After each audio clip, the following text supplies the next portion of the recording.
У нас сегодня такая неформальная обстановка. Многие не пришли, не смогли. Как к нему не собирались, да? Да. Не заформализировались. Мы с ними поговорим. Значит, наш творческий вечер называется «Ни слова о Колобке», да, как вы уже видели. И мы торжественно обещаем вам, что ни слова о Колобке ни разу мы сегодня не упомянем. Уже все устали от этих колобков. Они просто везде. Да, Андрей? Ну, в интернете сплошные колобки. Ну да, мелькают в глазах.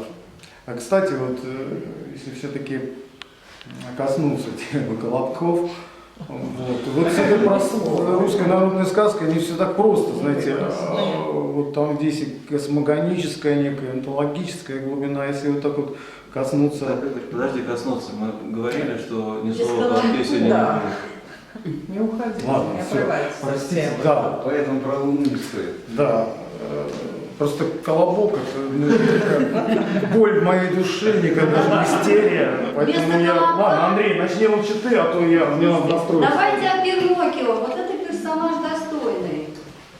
Если вы еще и Пиноккио, не трогайте Пиноккио. Это не наш.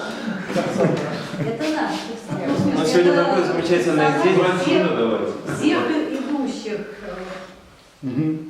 Наш город посетили какие-то совершенно необыкновенные добрые ветра, и это значит, что весна уже не за горами, поэтому первая песня называется «Чудный ветер», и она о весне.